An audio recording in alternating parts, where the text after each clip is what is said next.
Como en el día de ayer, encomendamos esta meditación a la intercesión de la Santísima Virgen para que ella nos ayude a todos nosotros, para que abramos el corazón a la acción fecunda de su palabra, de la palabra de Dios, y para que podamos meditar todo lo que podamos escuchar en este día en lo profundo de nuestro corazón.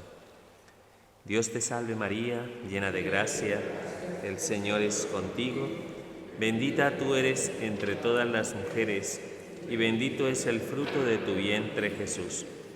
Santa María, Madre de Dios, ruega por nosotros pecadores, ahora y en la hora de nuestra muerte. Amén. Envía tu Espíritu, Señor, serán creadas todas las cosas, y se renovará la faz de la tierra. Amén. Bueno, hermanos,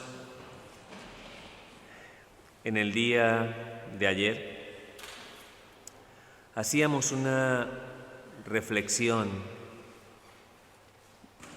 digamos, introductoria para hacer referencia a algunos aspectos de lo que es la Iglesia en su naturaleza y en su misión.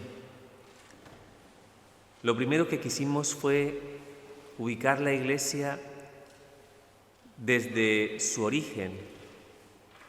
Y ubicar la Iglesia desde su origen significa situarla siempre desde una perspectiva que podríamos llamar que es una perspectiva de arriba abajo, como una obra de Dios, como una obra de la Santísima Trinidad. La Iglesia se constituye para nosotros, decíamos ayer, en una madre a la que debemos amar, y es una madre que prodiga para nosotros todo cuanto necesitamos para poder conducir nuestras vidas, nuestras almas, hacia la salvación que el Señor nos ofrece. A través de la Iglesia recibimos la palabra, a través de la Iglesia recibimos los sacramentos y especialmente la Eucaristía. A través de la Iglesia podemos constatar el ejemplo de la vida santa y de la virtud. La Iglesia es la que nos lleva de la mano como madre y maestra para que se pueda consumar la obra de la redención que Cristo inauguró en la plenitud de los tiempos y que se manifestó a través del envío del Espíritu Santo en Pentecostés. La Iglesia, decíamos ayer, es el pueblo convocado y el pueblo reunido, que se reúne precisamente para poder cantar las alabanzas al Señor, para glorificarle y para de esa manera acoger de parte de Dios todo cuanto es necesario para la purificación de nuestro corazón, para la purificación de nuestras almas, en vistas de algún modo a nuestra salvación. La Iglesia en sí misma, decíamos en el día de ayer, es un misterio. Misterio entendido no como algo incognoscible o algo que de algún modo nosotros no podamos conocer, algo abstracto. La Iglesia es un misterio porque revela lo que está escondido en Dios, su designio de salvación, algo a lo que nosotros no podemos abarcar en su totalidad con nuestra mente, es algo que se nos escapa, pero algo que de algún modo sí que podemos acoger a través de esa revelación que el Señor nos ha dado, una revelación que nos muestra a una Iglesia que decíamos en el día de ayer, al mismo tiempo es celeste y terrena, que al mismo tiempo es santa, pero configurada a través de la fragilidad y la debilidad de los hombres, una Iglesia que se circunscribe en el tiempo, pero que al mismo tiempo nos permite tocar, acceder a la consideración de lo eterno. Grandes paradigmas que en algún momento nos ayudan a situarnos ante lo que es realmente la desconcertante naturaleza de una obra de Dios que toca la realidad del hombre en su propia debilidad. La Iglesia como misterio, decíamos ayer, fue admirablemente preparada a través de la historia del pueblo de Dios, de la antigua alianza, fue constituida en tiempos de Cristo a través de sus palabras, a través de los hechos que poco a poco le dieron su configuración hasta la manifestación en Pentecostés.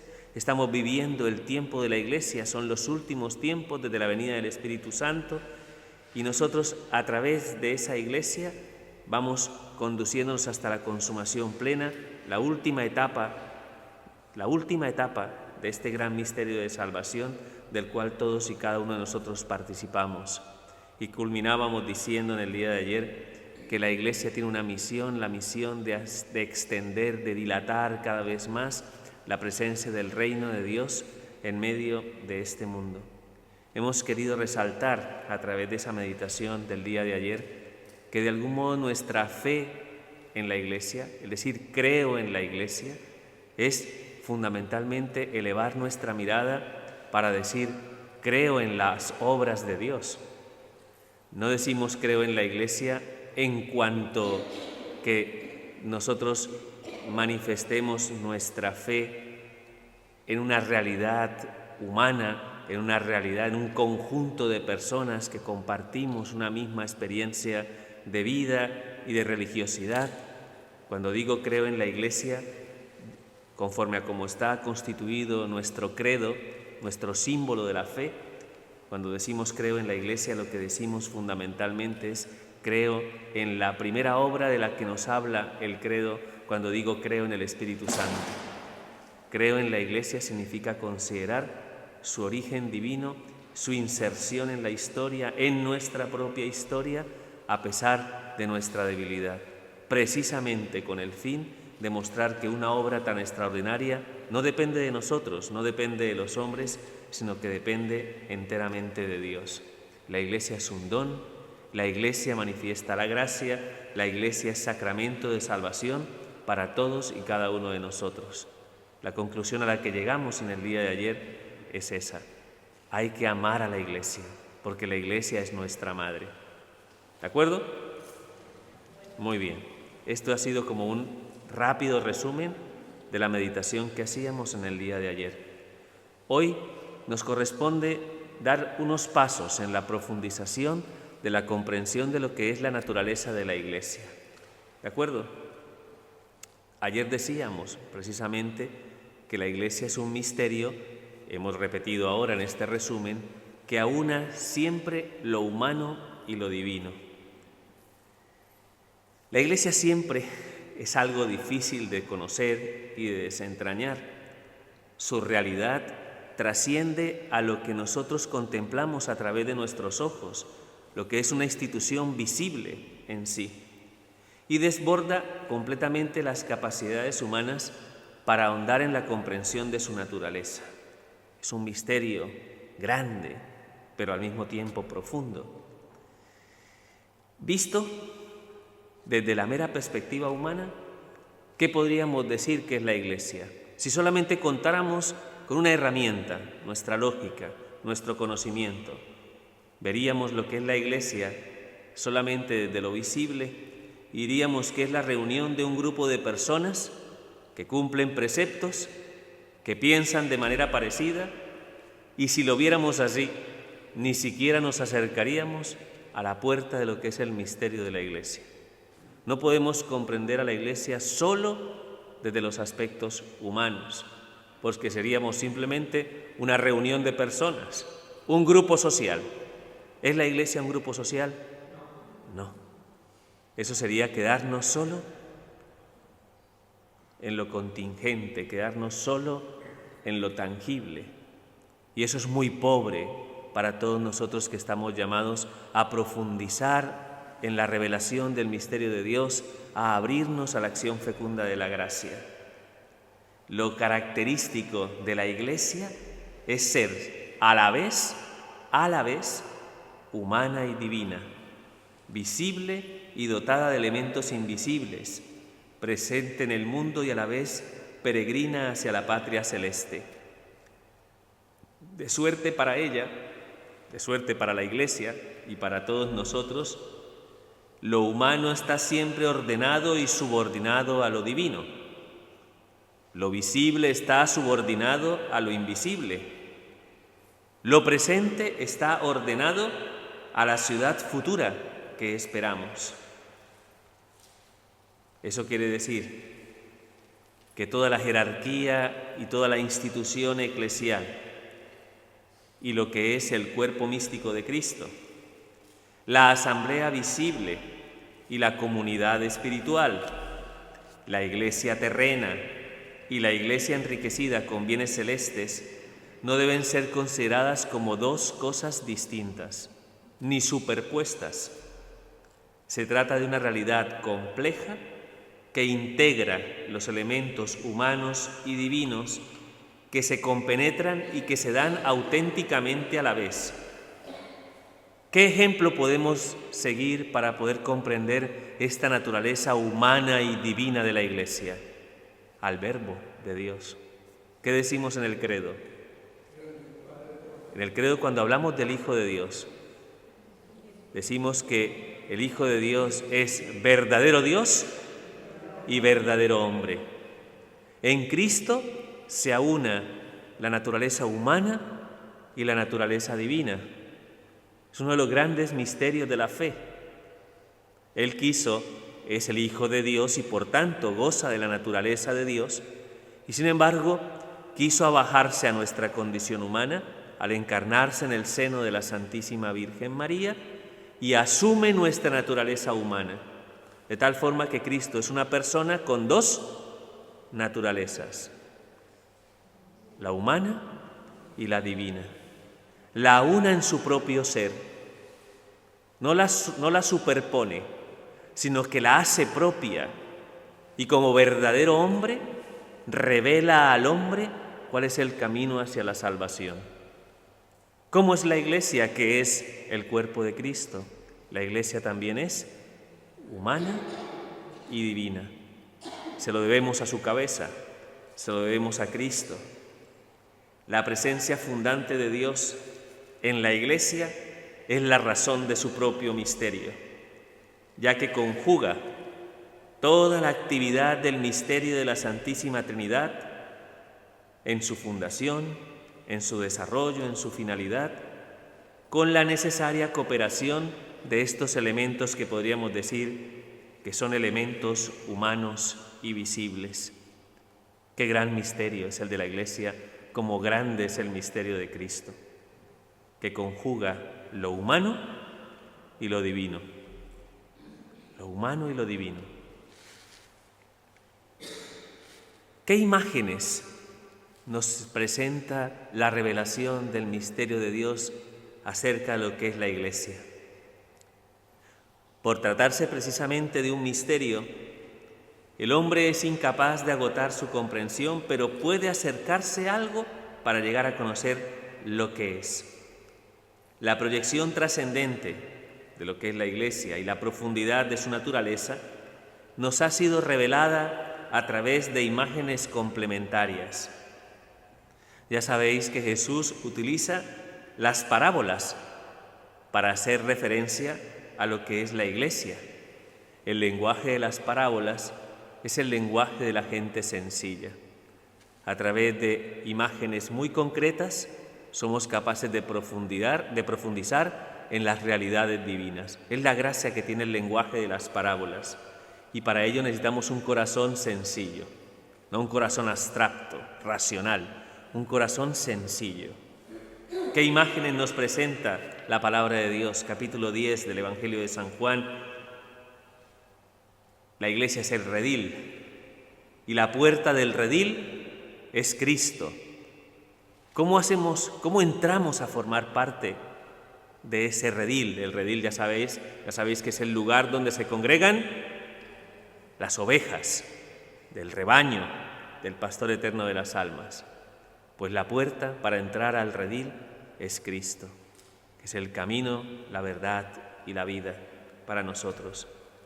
La Iglesia es el rebaño de Dios que Cristo pastorea. Él es el buen pastor que da la vida por sus ovejas. Él conoce a sus ovejas, las conoce por su nombre y las guía, las conduce hacia las fuentes preclaras de la salvación. las apacienta en las verdes praderas para que se alimenten de la gracia. Esa es la gran figura que nos presenta también a nosotros el Evangelio. También la Iglesia, a través de las parábolas, podemos considerarla como el campo y la viña que Dios cultiva. No sé si recordáis la parábola de la vid y los sarmientos. Cristo es la vid y nosotros los sarmientos. Somos campo de Dios donde Dios trabaja. También la Iglesia es considerada el edificio de Dios, la construcción espiritual en la cual Cristo es la piedra angular, la piedra que sostiene este edificio, cimentado en la fe apostólica y en la cual cada uno de nosotros como piedras vivas se van integrando para formar parte de este gran edificio espiritual. El Padre Malán nos hablaba ayer de la imagen de la barca, donde está Cristo y en medio de las tempestades y de las dificultades de las que estamos sometidos en el mundo, es el que conduce nuestra barca y la conduce a feliz término.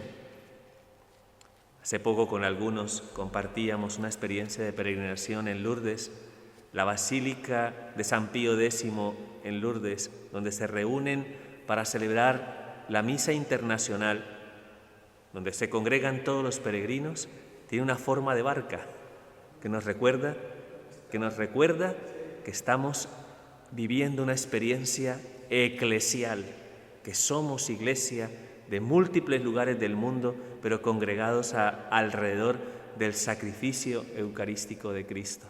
La imagen de la barca, de la que nos hablaba en el día de ayer el Padre, son imágenes que nos presenta el Evangelio.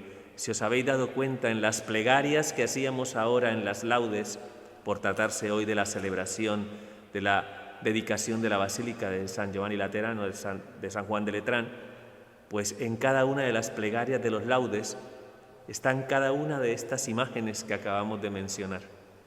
Podéis revisarlo en las plegarias, en las peticiones que hemos hecho ahora en los laudes. Cada una de esas imágenes nos habla cada una de estas plegarias nos habla de algunas de estas imágenes que estamos hoy meditando en esta reflexión.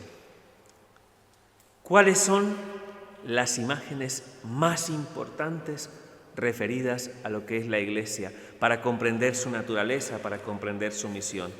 Vamos a hablar primero de una importantísima: la Iglesia considerada como pueblo de Dios. Somos el pueblo de Dios. ¿A qué nos remonta esta imagen? Nos remonta a la historia sagrada, a la historia del antiguo Israel, con el cual el Señor pactó una alianza para constituir a este pueblo, pueblo sacerdotal y nación santa. La antigua alianza.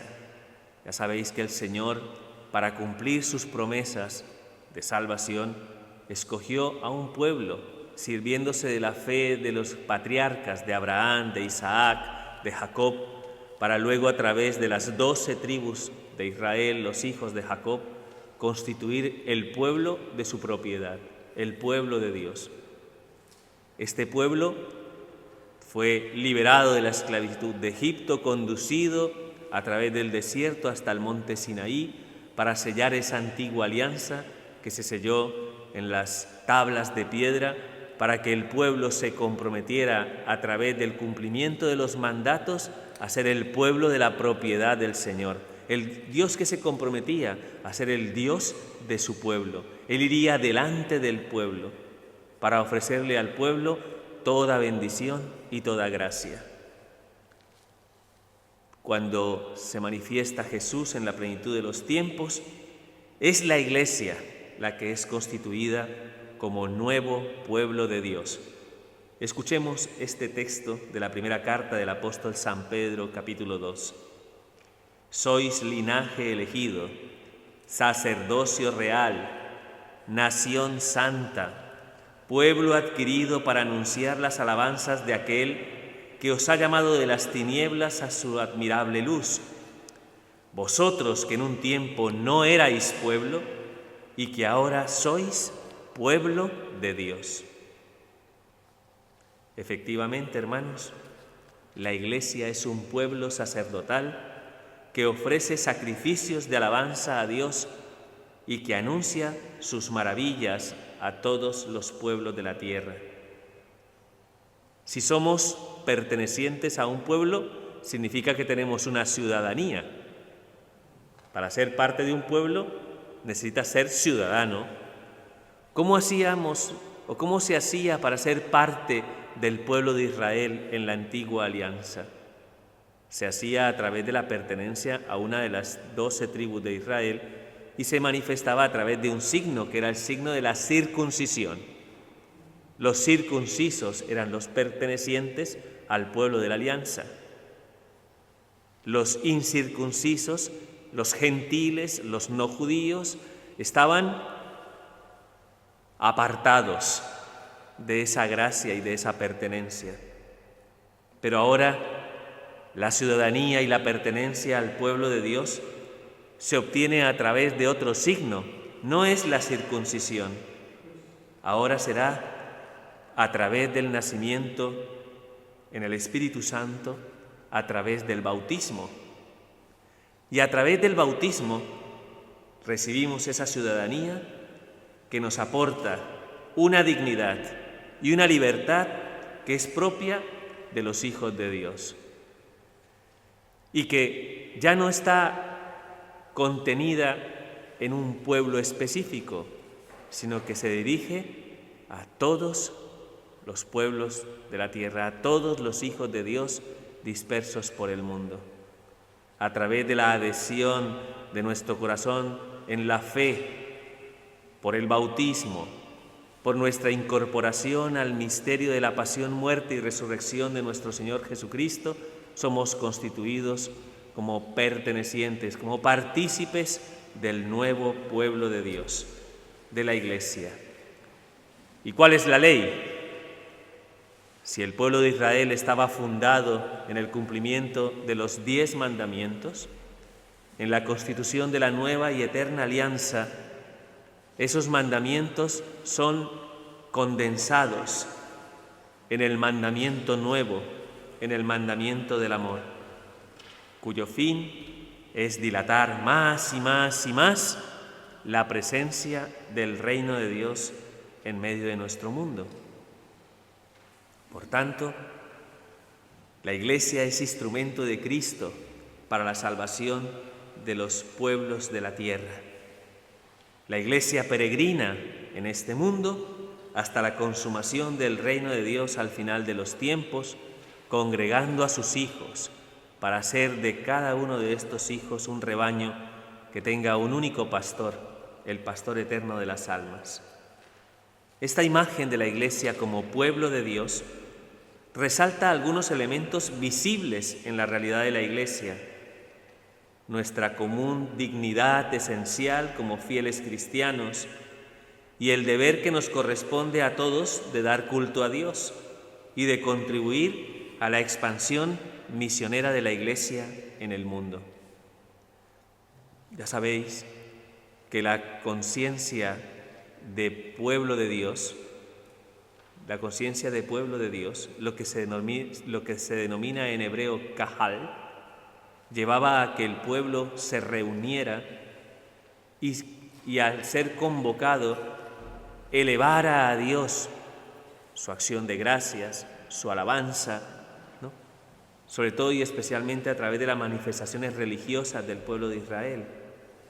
Pues esa experiencia visible de congregarnos, de reunirnos y de dar la acción de gracias a Dios, lo cual significa Eucaristía, acción de gracias, es lo que de algún modo nos ayuda a reconocernos como el nuevo pueblo de Dios, en griego eclesía, lo que ha derivado luego en la palabra iglesia. ¿Qué elementos invisibles se hacen presentes en la consideración de la Iglesia como pueblo de Dios? Sobre todo y especialmente el protagonismo de la gracia a través de las acciones de la Santísima Trinidad. ¿Quién constituyó al pueblo de la alianza? Yahvé, Dios, nuestro Padre. ¿Quién constituyó en la plenitud de los tiempos al nuevo pueblo de Dios a través del sacrificio de la nueva y eterna alianza. El Hijo de Dios, el Verbo, y quien de algún modo manifestó la presencia de la Iglesia como sacramento de salvación para todos los hombres en Pentecostés, el Espíritu Santo, el Espíritu Santo. Por tanto, la consideración de la Iglesia como pueblo de Dios pone todo el protagonismo, pone toda la esencia en el misterio de Dios, en la Santísima Trinidad. Para que tengamos claro que estamos llamados a acoger en una dimensión vertical la comunión del hombre con Dios, que es de donde nos viene toda la gracia, para que a través del mandamiento del amor estrechemos los lazos de comunión entre nosotros que somos los hombres en una dimensión que podríamos llamar horizontal. Somos pueblo de Dios porque hemos sido llamados a la comunión con Dios y desde la comunión con Dios a la comunión entre todos y cada uno de nosotros. ¿Os dais cuenta de esto? ¿Dónde está el realce y dónde está la fuerza de la Iglesia? En Dios, en Dios.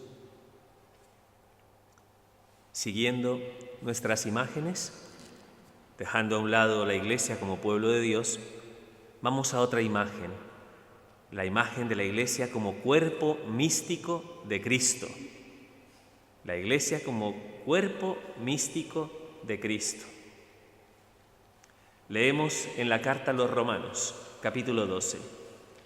Pues así como nuestro cuerpo en su unidad posee muchos miembros y no desempeñan todos los miembros la misma función, así también nosotros, siendo muchos, no formamos más que un solo cuerpo en Cristo, siendo los unos miembros de los otros.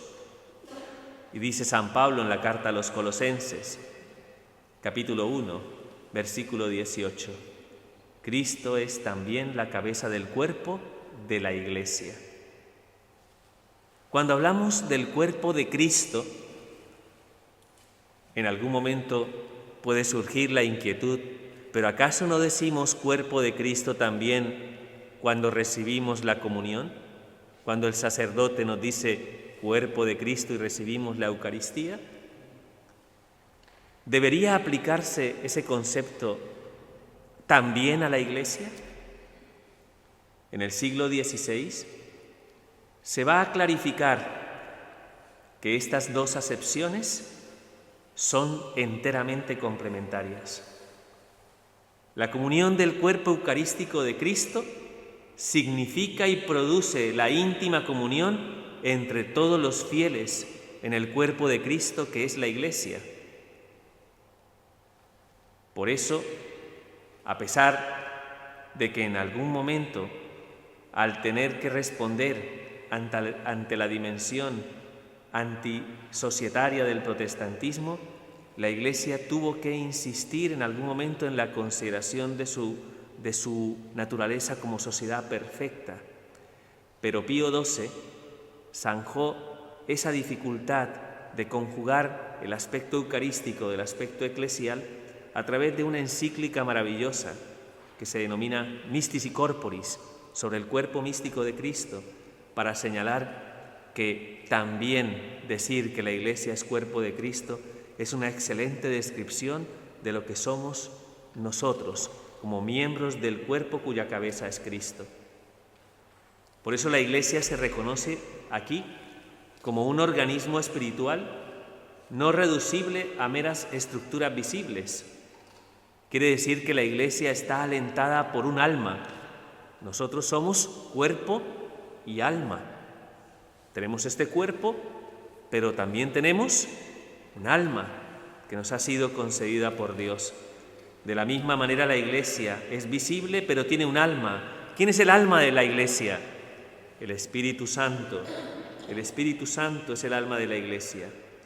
Dirigido por su cabeza, que es Cristo, los miembros, los fieles cristianos, se unen a la cabeza a través del bautismo y se fortalecen en la recepción del sacramento eucarístico.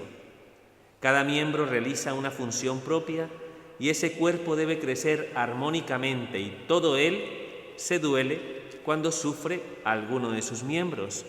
Ya lo dice San Pablo en la primera carta a los Corintios en el capítulo 12.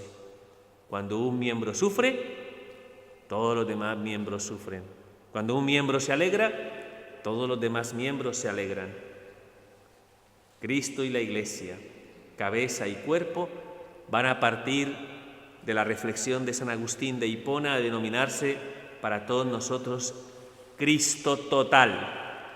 Cristo total, cabeza y cuerpo. La cabeza es Cristo y el cuerpo, la Iglesia. En esta imagen se resaltan más algunos elementos invisibles como la comunión espiritual, que está regida por Cristo y santificada por el Espíritu Santo y que se da entre todos los fieles. Pero también nos ayuda a considerar la Iglesia como una sociedad visible cuyos miembros están jerárquicamente estructurados. Ya sabéis que la palabra en algún momento nos dice que no tiene sentido que en algún momento entre los miembros del cuerpo haya una especie de rivalidad o de envidia, porque cada uno de los miembros está al servicio del cuerpo entero. Por eso el ojo no mira a la oreja o a la nariz como si fueran una amenaza por ser distintos. Los órganos de un cuerpo, a pesar de que son distintos, a pesar de que hay órganos que pueden llegar a ser muy importantes, como el corazón, los pulmones, y órganos que a lo mejor puede ser que sean menos importantes, el apéndice, ni sé yo para qué sirve el apéndice, pero cada uno de esos órganos del cuerpo está al servicio del cuerpo total.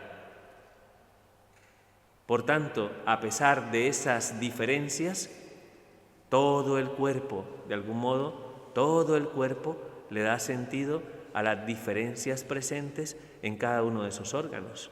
Cada uno cumple su misión, por pequeña que parezca. Si esa misión en algún momento se conduele, ¿qué se conduele? Todo el cuerpo, todo el cuerpo.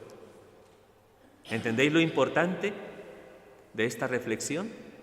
Todos aquí somos como órganos, ¿no?, que se van sumando a la perfección de este cuerpo que es la Iglesia, cuya cabeza es Cristo. Cada uno cumple una misión específica. Debemos tener entre nosotros rivalidades, competencia, envidia. Cada uno debe cumplir la misión que se le ha sido asignada dentro de esa constitución jerárquica, ¿de acuerdo? Y todos, de algún modo, cumpliendo lo que tenemos que cumplir, asumiendo nuestra tarea, vamos haciendo que este cuerpo vaya creciendo y se vaya fortaleciendo.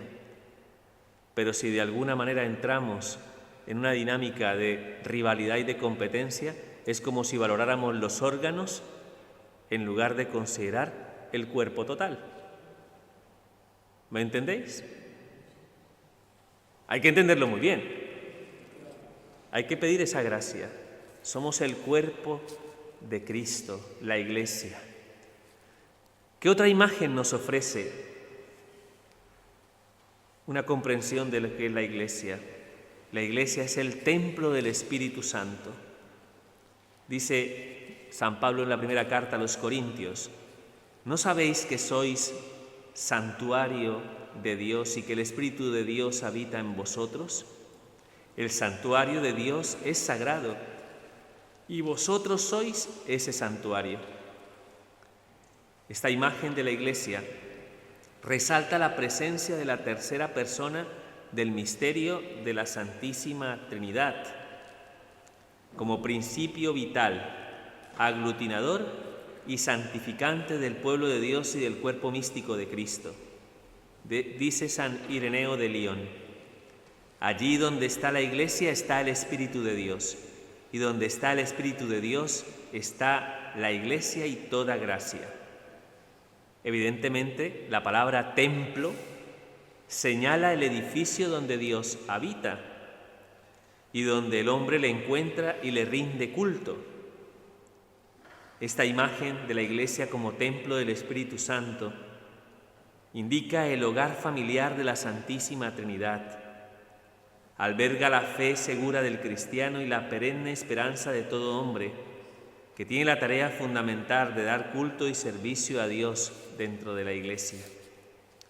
Si somos templo de Dios, evidentemente el templo hay que cuidarlo, el templo hay que dignificarlo. Cuando estamos en la casa de Dios, en la Iglesia, ¿cuál es la actitud que debe prevalecer en el corazón de cada uno de nosotros?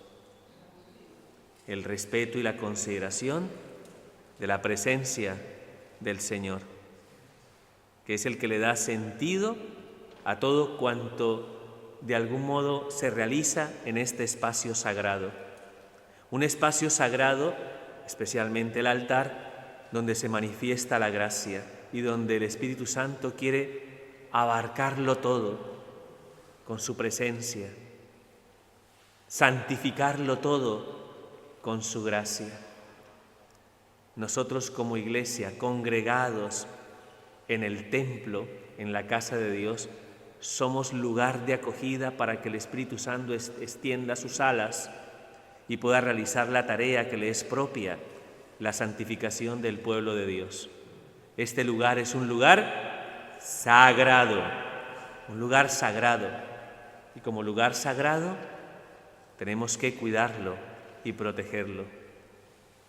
¿Qué es lo que de algún modo mancillaría el espacio sagrado del templo del Espíritu Santo? El pecado. El pecado. Y por eso nosotros como Iglesia, conscientes de la tarea del Espíritu, estamos llamados, al ser templo de su presencia y de su gracia, a purificarnos continuamente, para cuidar que ese templo mantenga su dignidad y mantenga su finalidad. Otra imagen preciosa, extraordinaria de lo que es la Iglesia. La Iglesia es la esposa de Cristo, la esposa de Cristo.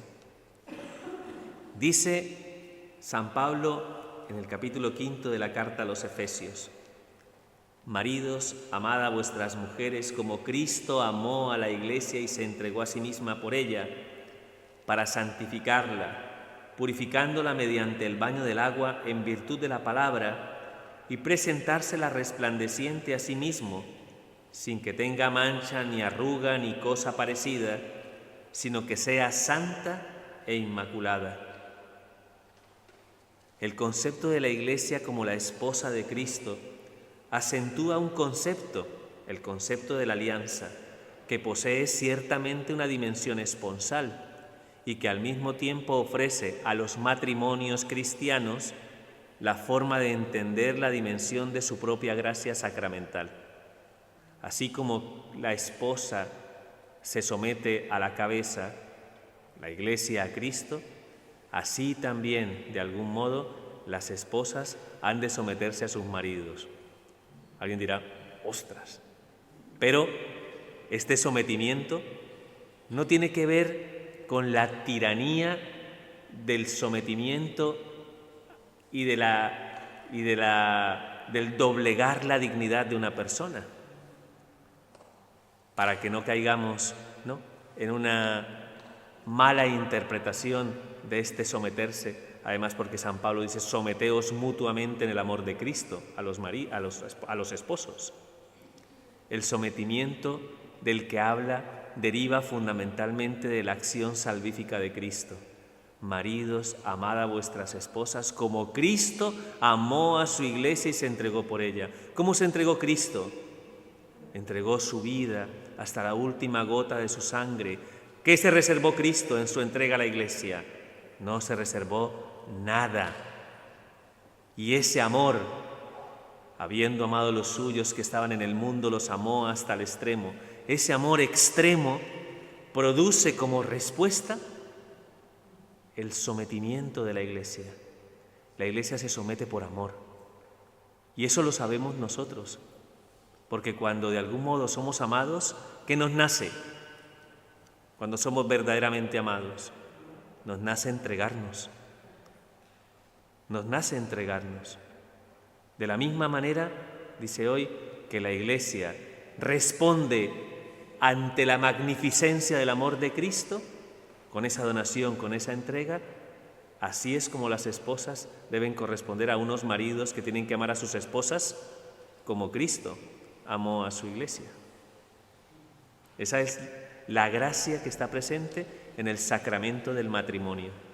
La gracia que está presente en el sacramento del matrimonio y que deriva fundamentalmente de esta maravillosa imagen esponsal. Una imagen esponsal que nos recuerda que hubo una antigua alianza cuando Dios se desposó con su pueblo en el monte Sinaí. Esa esposa que fue fiel, ¿fue el pueblo de Israel fiel a la alianza? No, fue una esposa que se prostituyó siguiendo otros amores por la idolatría. Fue una esposa que como consecuencia del pecado, se apartó del amor de su esposo divino. ¿Y qué hizo Dios? ¿Abandonó a la esposa? Prometió a esa esposa llevarla al desierto para desposarse con el amor de la juventud. Y esa promesa se cumple en Cristo. Él mismo dirá que es el esposo, haciendo referencia en algunas imágenes a su entrega esponsal por el nuevo pueblo de Dios, por la Iglesia, para, como dice el texto de la carta a los Efesios, devolverle el amor de la juventud, dignificarla. Nuevamente, le pone vestido nupcial. ¿Cómo es ese vestido nupcial normalmente? Es blanco, resplandeciente, porque Cristo, vamos a decirlo de esta forma, limpia la mancha, ¿no?, del pecado para poder renovar a la esposa con el amor de la juventud.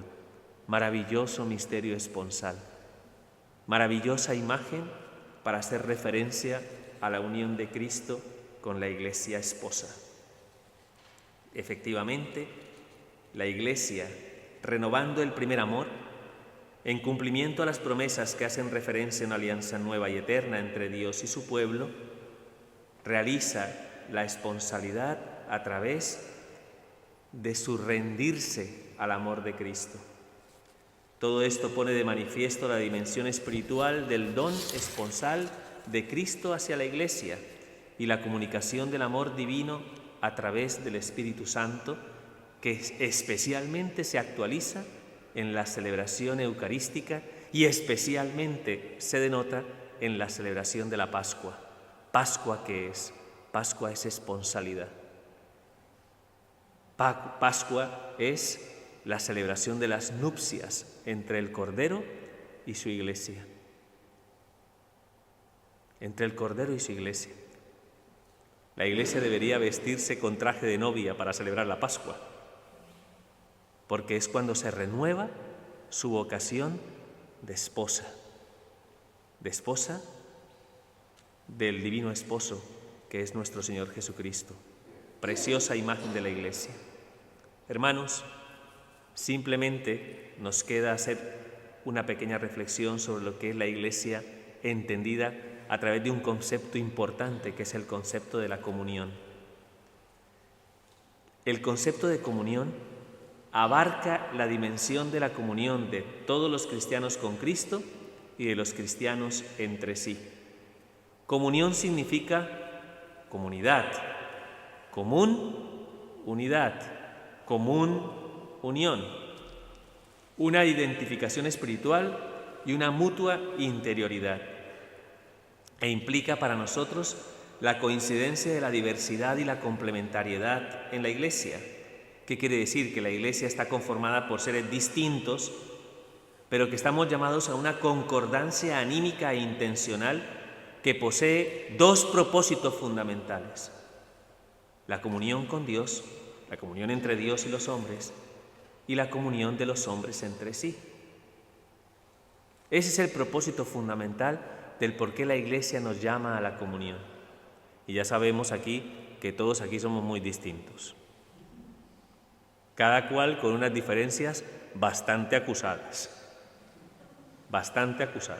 Hay unos que son muy sui generis, muy únicos, y muy particulares.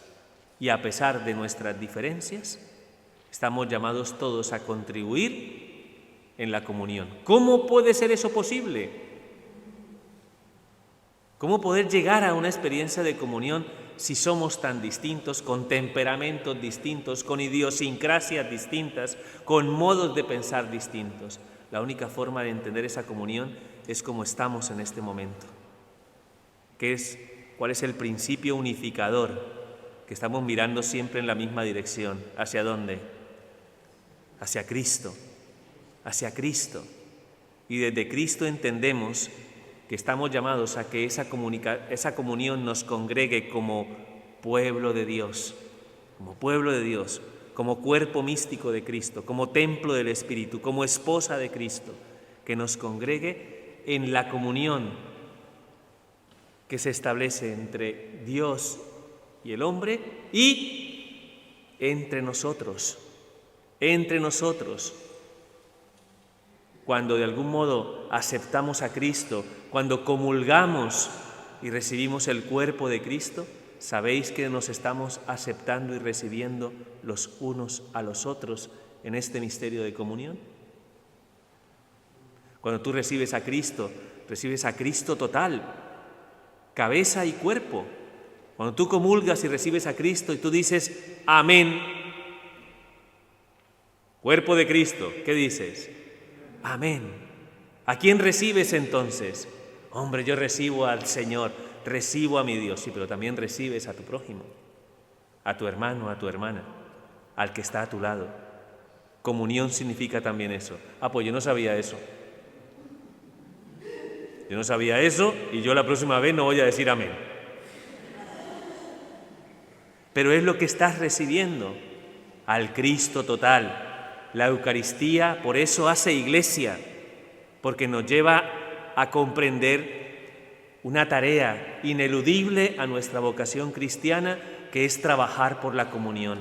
Y trabajar por la comunión significa aprender a establecer vínculos de comunión entre los que hacemos partícipes de la misma iglesia. Esto no es algo individual.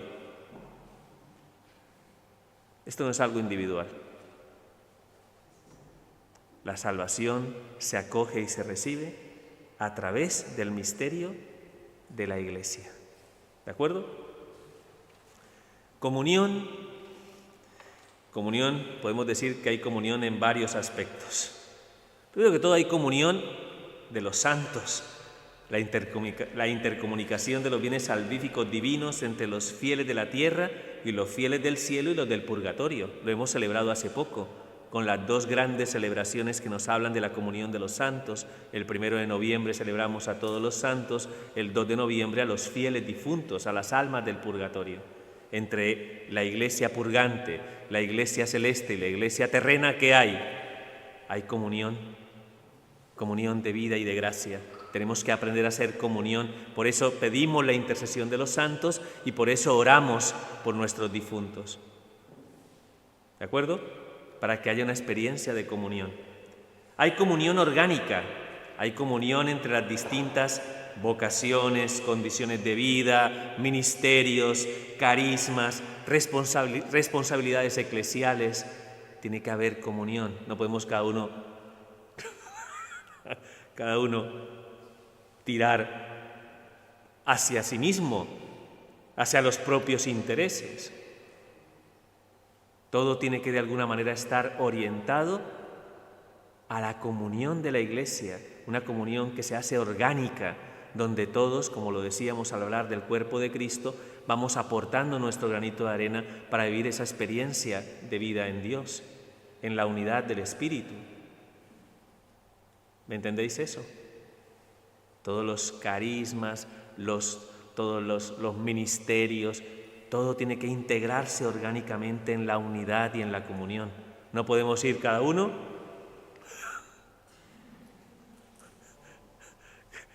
por su cuenta.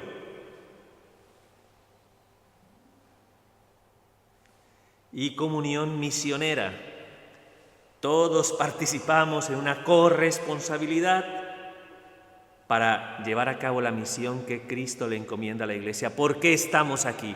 ¿Qué nos mueve a venir a la Iglesia? acoger la gracia que el Señor nos da, para que el Señor santifique nuestra vida y podamos cumplir el cometido que el Señor pretende y quiere de todos los cristianos, ir al mundo entero y predicar el Evangelio a toda la creación. La misión, esto se llama misión, la misión de habla hispana, ¿no? De Boni Colonia, creo. La misión es que el nombre de Cristo sea conocido y amado para que la salvación pueda llegar a los hijos de Dios. ¿Es por lo que venimos? Yo esperaba un sí bastante rotundo, ¿eh? Yo esperaba un sí contundente. Un sí contundente. No venimos a buscar nuestros propios intereses, no venimos a buscar protagonismo, venimos a ser canales a través de los cuales pueda fluir la gracia y la bendición de Dios para aquellos que no han conocido aún que hay un Dios que les puede salvar. Gran misión y gran responsabilidad, porque os digo que siguiendo el ejemplo de la parábola de la oveja perdida, hoy no es una oveja perdida, son 99. En el redil hay una. Hay 99 ovejas perdidas. Tenemos una gran corresponsabilidad. Y el Padre lo decía ayer, el Padre Malán lo decía ayer en la reflexión de introducción, que es muy importante. Era precisamente lo que hacía, ¿no? Lo que hacía que la iglesia primitiva, paleocristiana, la iglesia de los apóstoles, se convirtiera en signo y sacramento de salvación. Miraban su amor, su comunión, y ese amor resultaba atrayente. Ese amor resultaba como un suave aroma que llegaba al corazón de los buscadores de gracia y salvación. En definitiva, hermanos, la comunión es un don de Dios que nace de la Trinidad, que siendo propiamente el Espíritu Santo el inagotable manantial del que brota sin cesar la comunión de la Iglesia, por eso podemos decir, como lo dice el Catecismo de la Iglesia Católica, que la Iglesia es sacramento de comunión, instrumento visible de un efecto divino invisible. La Iglesia es signo visible de la realidad oculta de la salvación. Es instrumento de la íntima unión del hombre con Dios y de la unidad de todo el género humano. Amén.